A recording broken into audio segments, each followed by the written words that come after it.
Bonsoir. Comme je viens de le dire, pendant 2 jours se sont déroulées les rencontres du golfe de Gênes. Alors qu'est-ce que ces rencontres tout simplement?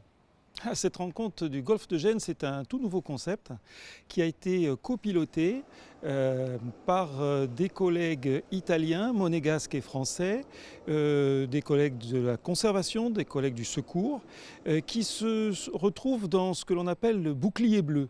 Alors, le Oui, bouclier bleu, si vous voulez, c'est une sorte de croix rouge pour le patrimoine. d'accord.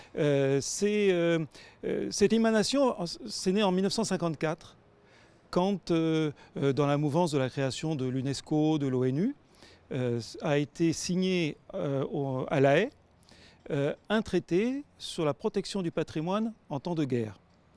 Et puis ce traité a été revu en 1999, il a été élargi à tout ce qui est désastre d'origine naturelle ou accidentelle. Ouais. Et un certain nombre de pays ont signé ce traité.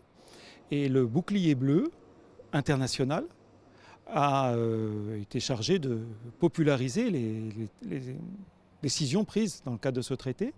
Et dans certains pays, il y a des émanations nationales. Donc on a le Scudo Blu Italia, le bouclier bleu France, qui ont copiloté ces premières rencontres. C'est la première fois que nous travaillons ensemble avec l'idée d'abord de nous connaître, de savoir ce que fait l'autre.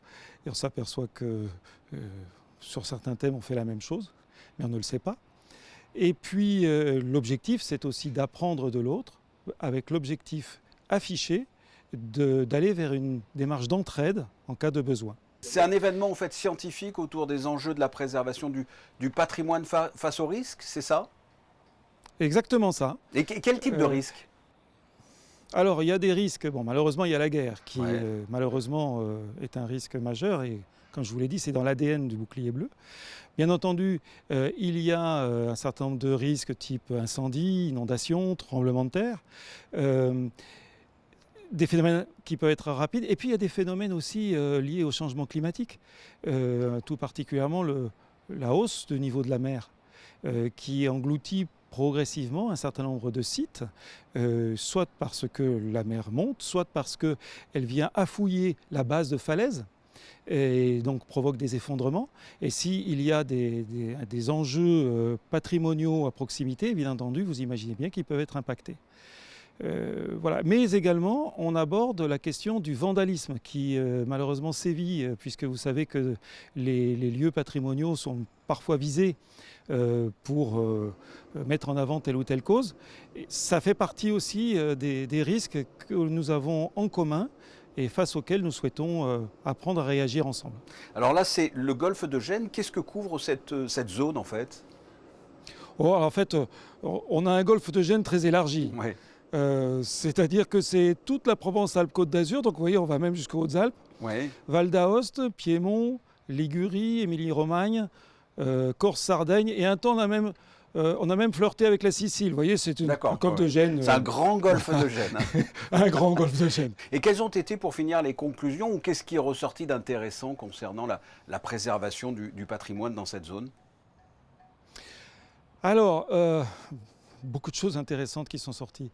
Je dirais déjà une volonté de travailler ensemble. Et puis un autre axe, c'est comprendre que nous avons à la fois des phénomènes qui peuvent être soudains, je pense à un séisme ou un éboulement, mais aussi des phénomènes qui, eux, peuvent être lents et pour le coup plus durables. Je pense là à l'élévation du niveau de la mer, qui peut être modélisée et nous indiquer que dans 10 ans, 20 ans, 50 ans, telle zone d'un site archéologique côtier sera engloutie.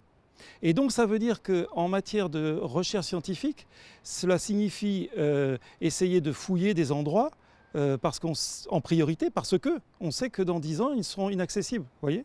Et puis enfin, un autre axe nouveau, je dirais, c'est la coopération qui est naissante entre les mondes que je vous ai décrits et des spécialistes, par exemple issus du Bureau des recherches géologiques et minières, et qui sont intéressés et qui travaillent sur différents systèmes qui visent à casser la houle ou à ralentir les effets mécaniques des vagues sur le patrimoine. Voyez. Et ça, c'est un champ de coopération tout nouveau qui s'ouvre à nous. Jusqu'ici, nous étions dans le constat de « mon Dieu, la mer monte ». Maintenant, nous sommes dans l'idée, nous avons l'ambition d'essayer de limiter la casse, de retarder l'échéance et de nous donner plus de temps pour pouvoir sauver l'essentiel. Voilà pour les conclusions. Jacques Rebière, merci d'avoir répondu à mes questions. Merci à vous.